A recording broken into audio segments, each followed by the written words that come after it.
dans l'émission Parole de femmes.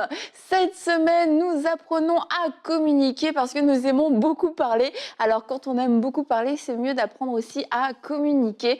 Et nous le faisons en tout cas tous les trois sur ce plateau avec Aurélie et avec notre invité Samuel Grondin, qui d'ailleurs, je ne l'ai pas dit, mais tu nous viens tout droit de l'île de la Réunion.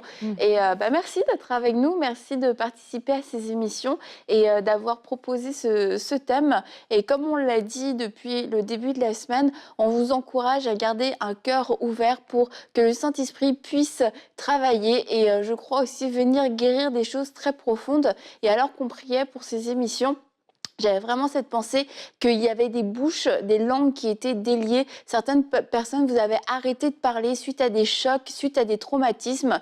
Et il y a des moments où vous n'arrivez juste plus à parler. Et je déclare maintenant que vous êtes délivrés dans le nom de Jésus, que votre langue se délie, que votre bouche s'ouvre et qu'à nouveau, vous avez cette capacité de pouvoir exprimer ce que vous ressentez, qu'il n'y a plus aucune chaîne invisible qui vient vous empêcher de parler. Non, cette chaîne est brisée dans le nom de Jésus et nous déclarons avec foi cette liberté dans votre vie et cette liberté dans votre bouche que je crois que vous allez utiliser pour édifier, pour bénir, mais aussi pour partager votre cœur, pour pouvoir exprimer des choses qui sont dans votre cœur depuis des années et que ça va amener de profondes délivrances, de profondes consolations en vous. Alors recevez cette parole avec foi si c'est à vous qu'elle était adressée.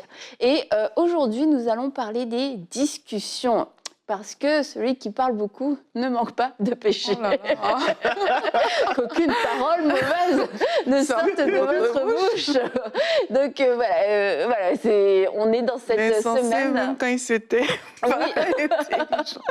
Bon, c'est une semaine de sanctification. Parce que c'est important de parler, on l'a dit, c'est important de communiquer et de bien le faire, de ne pas le faire pour nous, seulement pour nous-mêmes, pour que nous-mêmes on se sente bien. Et du coup, oui, que le Saint-Esprit fasse son œuvre de sanctification dans nos bouches, dans nos cœurs et dans nos bouches. Et Sam, on va parler de ces discussions, justement. Est-ce que nos discussions glorifient Dieu? Est-ce que ce sont des discussions au cœur desquelles il se plaît? Et je pense que tu voulais revenir sur ton verset d'hier. Oui, effectivement, donc Éphésiens 4, 29. Qu'il ne sorte de votre bouche aucune parole mauvaise. Mais s'il y a lieu, quelques bonnes paroles qui servent à l'édification et qui communiquent une grâce à ceux qui l'entendent. Et le passage continue en disant « N'attristez pas le Saint-Esprit de Dieu, par lequel vous avez été scellés pour le jour de la rédemption. » Et c'est un passage tellement puissant parce que on ne réalise pas que le Saint-Esprit est une personne. Et que lorsque nous l'avons reçu, il a aussi des ressentis, il a aussi des émotions. Et c'est possible, en fait, d'attrister le Saint-Esprit. C'est fou quand même. Et lorsqu'on lit ce passage, le contexte dans lequel nous pouvons, où Dieu, en fait, nous recommande de faire très attention, c'est dans le contexte des relations, des échanges, des discussions. Et c'est pour cela que, moi, je crois que ce thème peut être libérateur, puisque lorsque le Saint-Esprit est attristé, eh ben, il y a comme une atmosphère qui va avec, en fait. On se sent mal, on sent qu'il y a quelque chose qui ne va pas, en fait, suite à un échange qu'on a eu avec quelqu'un. On sent que soit on était borderline, soit on a dit quelque chose qu'il ne fallait pas, on a mal interprété quelque chose. Enfin bref, lorsque le Saint-Esprit est attristé, on le sent de suite.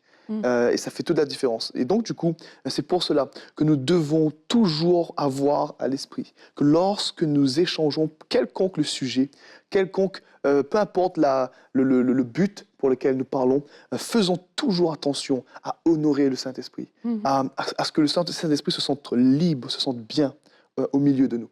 Ouais. Et comme on dit, les mauvaises habitudes ont la peau dure. Je le dis parce que on peut savoir ces choses-là, mais il y a des habitudes que beaucoup de personnes ont acceptées dans leur vie concernant la façon de communiquer et le sujet de leur conversation qui parfois sont difficiles à abandonner. Et quand on lit la parole de Dieu, en tout cas moi, c'est comme ça que j'ai j'ai vu l'importance de délaisser certaines choses. C'est que quand tu lis, par exemple, les écrits des épîtres, tu vois qu'on va te parler peut-être du salut de façon générale, dans les livres comme Romains et tout, même 1 Corinthiens, on va te parler du salut de manière générale, mais à la fin, on va te donner des choses vraiment très pratiques dans ta relation avec les autres. Comment est-ce qu'il faut faire pour se comporter? Et c'est là où tu vois que tout est connecté, en fait. C'est pas juste que j'accepte Jésus-Christ et puis voilà, c'est bon, après je peux dire ce que je veux, faire ce que je veux. C'est que dans tout ce que Dieu a pensé, mais il a pensé en fait à la vie par l'Esprit. Il a pensé à tout ça et il a connecté le salut à tous ces enseignements-là. Et dans ces enseignements qui apprennent comment se comporter avec les autres, il y a ces paroles qui parlent de ne pas juger, de ne pas critiquer, de ne pas médire. Et il y a ce type de paroles que quelquefois on accepte tellement facilement parce que c'est facile, c'est comme des friandises. C'est vraiment tellement simple à faire. Et on oublie qu'en faisant ça, on attriste le Saint-Esprit parce qu'on est trop habitué à le faire. Oui. Et c'est important de se faire violence dans des cas comme ça. Parce que, comme tu le dis, ben, si tu te décides à combattre ces choses dans ta vie, le Saint-Esprit va vraiment attirer ton attention. Exact. Si c'est des choses que tu as l'habitude de faire, peut-être tu le fais, tu ne te rends même pas compte. Mais quand on se décide, on dit, OK, dorénavant, je veux que ce que je dis, ce qui sort de moi, soit des choses qui glorifient Dieu. Le Saint-Esprit va attirer ton attention aussi bien sur les choses pas bonnes que sur les choses qui peuvent sembler bonnes, mais qui ne glorifient pas le Saint-Esprit. Yes. Et c'est là où, dans ton cœur, il y a ce travail qui va se faire, où tu sens que là, j'ai passé une limite. Mais c'est une décision à prendre, de dire, je n'autoriserai plus à ma bouche de raconter n'importe quoi, de mal parler, de dire des choses mauvaises sur les gens, des choses qui vont attrister le Saint-Esprit. Et c'est quand on est engagé dans cette décision qu'on va ressentir cette gêne. Mais si on ne s'engage pas dans cette discussion, ça peut paraître normal. Et on ne va même pas essayer au final de combattre ces choses-là qui font partie de la chair au final. Et comme tu le disais aussi, Sam, on le sent. On le ressent parce que le Saint-Esprit vit en nous. Quand on le ressent plus, c'est parce qu'on l'a fait taire. Exactement. Et ça devient une habitude. Et si je peux donner une image de comment on peut pourquoi et comment d'ailleurs on peut le sentir, c'est comme si tu manges quelque chose de pas bon, quelque chose qui va être avarié, quelque chose qui est périmé, qui est pourri, moisi, tout ce que vous voulez, quelque chose de pas bon pour ton corps, bah en fait tu vas avoir mal. Tu vas avoir mal au ventre parce qu'au moment de le digérer, ça va faire mal, ça passe pas, ton système reconnaît c'était quelque chose de pas bon. Mais la Bible nous dit que c'est pas ce qui rentre dans la bouche de l'homme qui le souille, mais c'est ce qui sort de la bouche de l'homme qui le souille. Et de la même façon, si nous, on fait sortir des choses moches, moisies, pourries, comme nous dit Jacques, est-ce qu'il peut sortir une eau douce et une eau amère de la même source. Et quand il y a cette eau amère qui sort, bah c'est là où on va sentir que on a attristé le Saint-Esprit. Oui. Donc c'est un peu le chemin inverse, mais c'est la même chose. Quand ça sort, il y a quelque chose qui sort de notre bouche, et puis c'est quelque chose qui n'était pas beau, quelque chose qui ne glorifie pas Dieu. On ressent ce malaise, et tout comme on ressent un malaise qui est plus physique, c'est sûr, quand on mange quelque chose de pas bon, mais on va ressentir ce malaise qui quelquefois d'ailleurs peut être physique. Vraiment, tu te sens à l'intérieur, tu te sens un peu remué, et c'est le Saint-Esprit en fait en toi qui est remué lui aussi, qui est pas à l'aise, et quelquefois t'as pas encore parlé, t'as pas encore dit ce que tu voulais dire, mais tu sens à l'intérieur de toi que ça s'agite, et en fait c'est le Saint-Esprit qui est en train de s'exprimer à sa façon de dire non, je suis pas à l'aise avec ce que tu vas dire, ça je pense qu'il faudrait pas que tu le dises, et vraiment quelquefois c'est physique, c'est là, c'est dans notre ventre, c'est dans nos entrailles, on le sent, on peut aussi le sentir, c'est comme quelque chose qui vient sur nous, parce qu'on a dit quelque chose, par exemple je parle de médisance, on a parlé en mal de quelqu'un ou d'une situation, et puis c'est comme tu as un manteau sale qui vient, parce que finalement tu as médit sur quelqu'un, tu as péché, c'est quelque chose, la Bible nous dit de ne pas médire, qu'il n'y ait au milieu de vous aucune médisance, du coup tu as péché, c'est comme tu tu te sens sale, t'as l'impression que tu as attiré quelque chose, tes paroles ont attiré sur toi comme une toile, un voile qui est sale. Et la seule manière de l'enlever, c'est en passant par la repentance, en disant, mais Seigneur, pardon, j'ai mal parlé, j'ai pas su tenir ma bouche, je te demande pardon. Et encore une fois, lorsqu'on vient devant lui, si on le ressent, c'est parce qu'on est vivant, on a une conscience qui est vivante, et on a accès auprès de lui pour lui demander pardon et pour se repentir et pour apprendre et dire ok, il faut que je repère ce genre de situations qui sont dangereuses pour moi. C'est des situations où il y a trop de tentations quelquefois pour que je parle, et je veux juste pas me retrouver dans cette situation. Moi, ça m'est déjà arrivé plusieurs fois. Je le dis avec humilité, où justement je sens ça. Je dis, là c'est sûr, pourtant c'était pas si horrible que ça, moi ce que j'ai dit, je trouve. Mais tu sais, le fait de sentir ça, tu te dis, je me sens pas propre. Et après je me dis, j'ai attristé le Saint-Esprit. C'est pas juste moi qui me sens pas propre, j'ai attristé le Saint-Esprit. Et là je me dis, non, j'ai attristé le Saint-Esprit. Et j'ai plus envie de le refaire. Et c'est sûr que après je me retrouve dans des situations similaires. Je me dis, non, rappelle-toi, la dernière fois c'était pas cool après. Donc c'est une école aussi. C'est une école et c'est important, quand tu parles, c'est cette pensée-là que j'ai aussi. C'est important de travailler la perception qu'on a des autres. Parce que c'est ça au final qui te fait dire certaines choses que tu ne devrais pas dire. Parce que quand tu regardes à certaines personnes, tu médites sur ce qu'ils font et tout. Et quand tu t'attardes sur les choses négatives, mais c'est ça en fait qui fait qu'au final, de ta bouche, il va sortir des choses qui vont attrister le Saint-Esprit parce que tu n'as pas pris de la hauteur sur les différentes situations. Et on connaît le verset qui dit de ne pas juger, afin que nous-mêmes, on ne soit pas jugés et que là, tu es en train de regarder en fait la paille dans l'œil de l'autre, mais tu ne vois pas la poutre dans ton propre œil. Mais c'est parce que tu n'as pas pris justement le temps de prendre de la hauteur. Tu as vu certaines personnes, tu as vu une personne qui fait toujours cette chose que tu qualifies de négative, tu vois ces choses et tu médites dessus. Au moment de parler, supposons d'Annabelle, là, ce que tu vas sortir, mais c'est l'objet de cette méditation négative que tu vas déverser parce que dans le travail interne que tu as fait par rapport à la perception que tu avais des événements et des personnes, tu n'as pas travaillé avec le Saint-Esprit. Tu as travaillé avec tes yeux, tu as travaillé avec ce que tu vois, tu as travaillé avec ce que tu penses des différentes situations, mais tu n'as pas fait intervenir le Saint-Esprit dans cette situation-là. Et si on ne veut pas attrister le Saint-Esprit, on doit apprendre à vivre par l'Esprit. On doit apprendre à laisser le Saint-Esprit nous conduire, nous diriger et nous arrêter quand il veut nous arrêter. Je le dis aussi parce que parfois on dit des bonnes choses. Parfois, ce n'est pas quelque chose de négatif, ce n'est pas une critique que tu as fait. Ce n'est pas un jugement. C'est juste une parole que tu ne devais pas dire à cette personne-là parce que le Saint-Esprit ne t'avait pas donné cette autorisation. Mais toi, tu t'es permis de le faire. Et là, pareil, tu ressens le malaise à l'intérieur de toi. Donc, parfois, avant de parler aux gens, c'est une demande. Posez-vous la question, Saint-Esprit, est-ce que tu es d'accord pour que je parle de cette chose à cette personne? Si tu as le feu vert, c'est très bien, tu peux le faire. Mais si tu n'as pas le feu vert, sache qu'il y a des fortes chances que tu attristes le Saint-Esprit. Ce n'est pas juste parce qu'une chose est bien qu'on doit lui dire. On dit les choses que le Seigneur nous demande de dire. Et ça, c'est une école aussi à laquelle on doit s'exercer pour que le Saint-Esprit puisse nous guider 24 heures sur 24 et 7 jours sur 7. Et je voulais juste aussi ajouter, il y a peut-être des gens qui nous regardent maintenant et qui se disent, OK, c'est souvent le cas pour moi, quoi. C'est souvent le cas pour moi. Donc c'est une bonne nouvelle. Ça veut tout simplement dire que nous sommes en train de grandir dans l'intimité, en fait. C'est ça qui est beau, en fait, dans tout ça, c'est que Dieu veut nous communiquer cette grâce, en fait, d'échanger continuellement avec le Saint-Esprit. Plus tu es proche de lui, plus tu es sensible à ce que lui, il est sensible.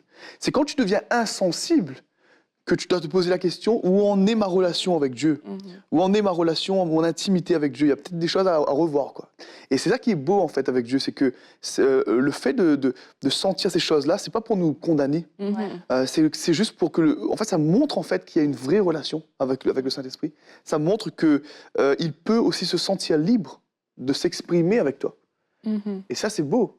Et moi, je prie vraiment pour grandir là-dedans. Je prie vraiment pour grandir là-dedans parce que, de toute façon, on ne trouvera pas quelqu'un aujourd'hui qui peut dire à la perfection, moi, je suis capable à fond de le faire. Non, Là, là, là. C'est des défis et Dieu nous fait grâce et il nous fait miséricorde pour qu'on puisse grandir là-dedans. Et hier, on a vu qu'il y a des discussions qui amènent la présence de Dieu, où on va être, comme toi, tu l'as vécu, bah, tu discutais même pas avec les gens, tu as regardé des gens discuter. Exactement. Mais il y a des discussions, vraiment, on se sent édifié, on sent la présence de Dieu. Mais il y a d'autres discussions qui, au contraire, tuent la présence de Dieu. Il y a des discours d'incrédulité. Et Paul a mis Timothée en garde, parce qu'il semblerait qu'il était entouré de beaucoup de gens qui aimaient parler. Il lui dit...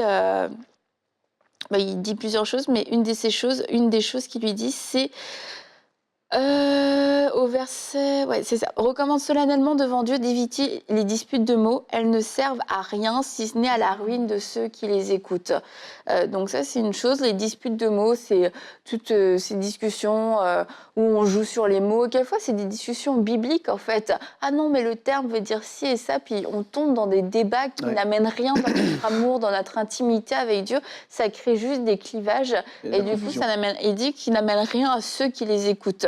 Et il lui dit un peu plus loin, évite les discours creux et contraires à la foi. Ceux qui s'y adonnent s'éloigneront toujours plus de Dieu. Et il donne le cas de deux personnes, Hyménée et Philette, qui l'ont fait. Et il dit, ils sont en train de détourner plusieurs de la foi. Et en fait, on voit que il y a plusieurs degrés. Ça peut n'apporter rien, ça c'est des discussions stériles. C'est juste, écoute, on a tous perdu notre temps, soit à le dire, soit à écouter. Mais il y a ces discussions qui vont encore plus loin. Ça t'amène, toi, ça va pas t'approcher de Dieu, mais en plus, les autres, ça va les éloigner de Dieu. Et là, je pense qu'il faut être extrêmement vigilant par rapport à ça. Il faut être vigilant et il faut être prompt à la repentance, tout simplement. Parce qu'on peut faire des erreurs, on peut sortir d'une réunion avec des gens et se rendre compte qu'on a produit de la destruction, qu'on a produit de la confusion. La confusion, pour moi, aujourd'hui, il est l'indication par excellence qu'il y a eu vraiment des discussions creux, des échanges qui ne sont pas du tout de la part de Dieu. Je parle pas de cette... parce qu'il y a la confusion qui est produite par l'ennemi, et puis il y a aussi le questionnement que le Saint-Esprit nous emmène à avoir aussi. Des fois, on peut avoir une discussion. Ça, c'est de la réflexion. Voilà, ça nous trouble, mais on est en paix. Mais ça nous emmène juste à réfléchir sur notre propre vie. Là, c'est bien. Mais je parle de confusion, que là, tu ne sais plus, en fait, qui tu es, qui est la personne.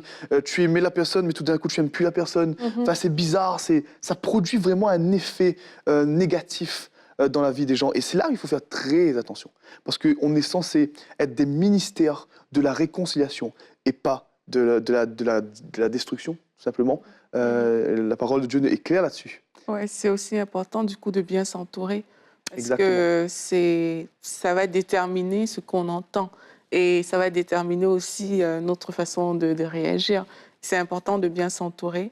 Et quelquefois, quand on parle comme ça, il y a des personnes qui peuvent penser que, en fait, ça veut dire qu'il faut se taire. Oui, il faut se taire quand il faut se taire, mais il faut aussi discuter quand il faut discuter.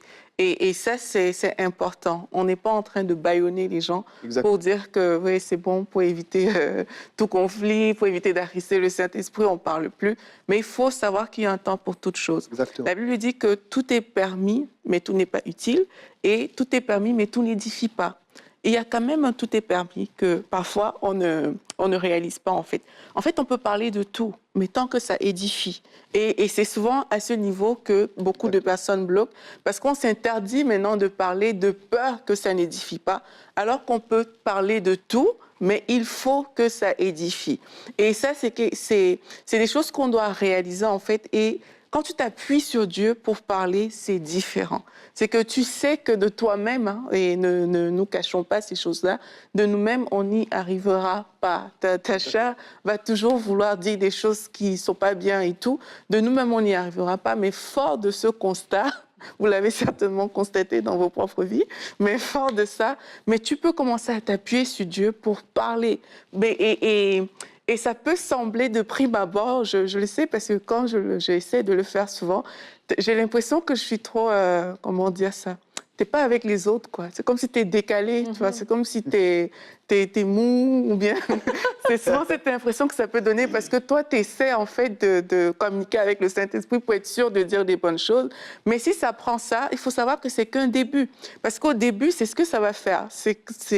On va te trouver lent dans tes réactions et tout. Mais avec le temps, tu vas réaliser que tu as acquis des choses qui font que tu deviens plus rapide, tu parles Exact. de manière plus aisée.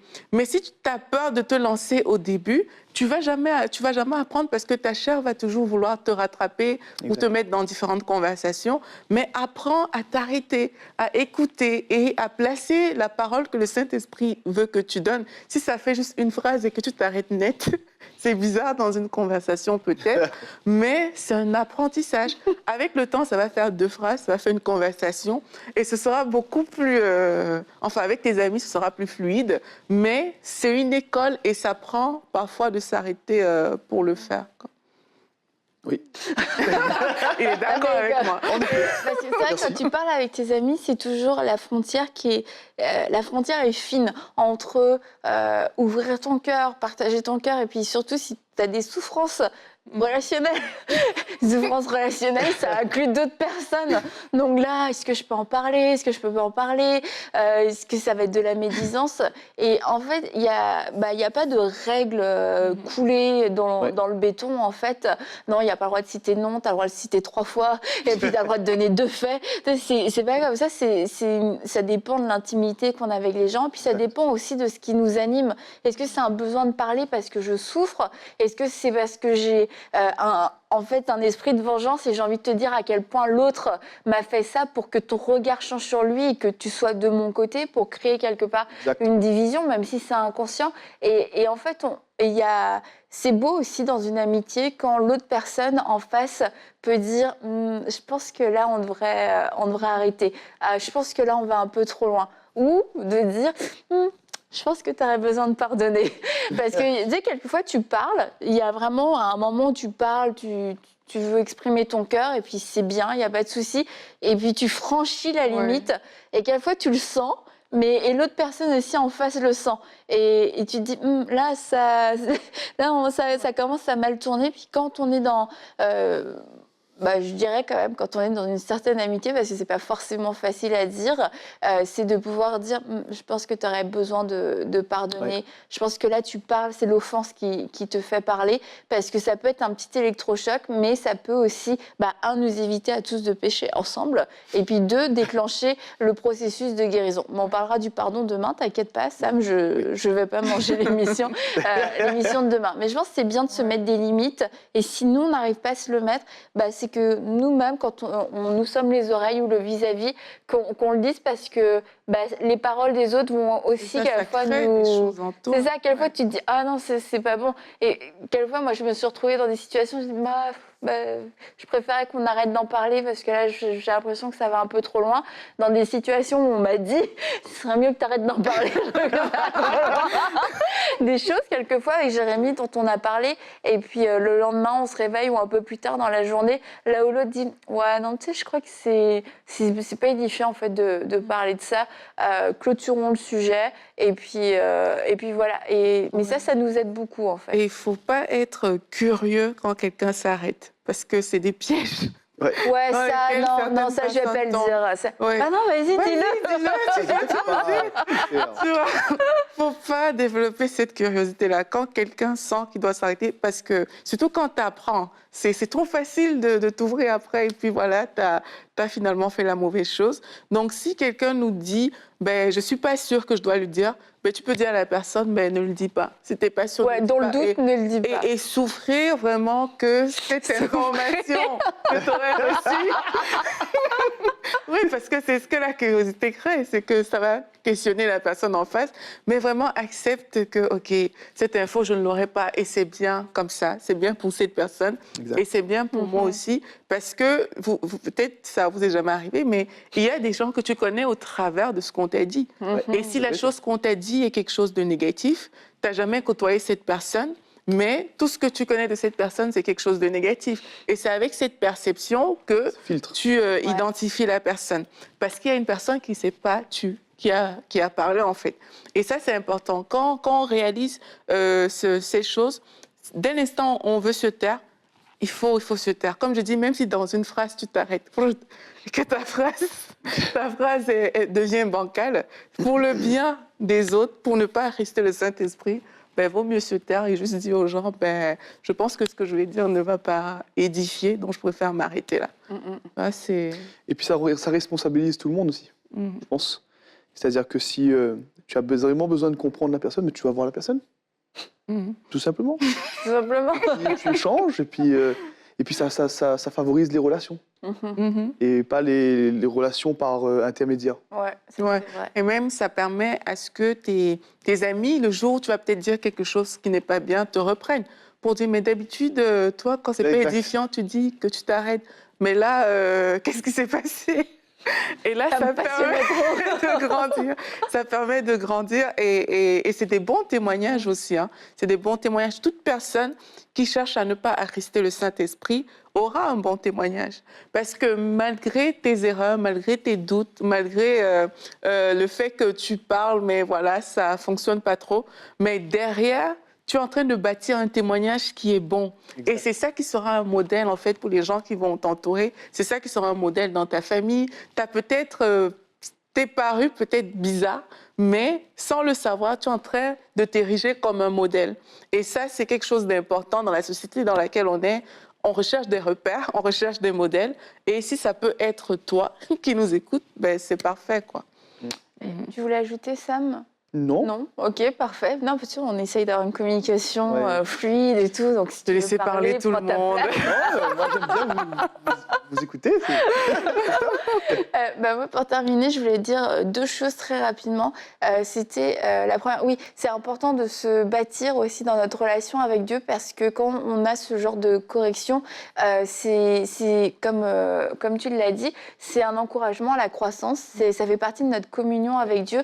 Mais quand on n'est pas bâti et qu'on n'est pas sûr de l'amour de Dieu, ça peut vite tourner aussi en accusation. Et là, on se repasse le truc et puis ça devient une montagne. On n'ose plus parler, etc., comme on en a un peu parlé aujourd'hui. Et c'est important que cette correction, cette conviction du Saint-Esprit ne devienne pas une accusation pour vous mettre plus bas que terre, parce que c'est le diable qui est en train de s'amuser avec vous. La correction va amener un bon fruit, va porter un bon fruit. C'est comme, j'ai mal fait, pardon Seigneur, et on sait qu'on a reçu le pardon, que Dieu nous fait encore confiance et qu'on va encore pouvoir parler sans que notre bouche prenne feu, si on prend la correction au sérieux. Donc ne pas tomber dans l'accusation. Et l'autre chose que je voulais dire aussi avant de terminer, c'est qu'il y a des choses dans notre vie par rapport à notre vie spirituelle qu'on ne connaît pas aujourd'hui, on n'a pas tout vécu encore, et de regarder les choses qu'on ne connaît pas et avec lesquelles on peut être un peu sceptique,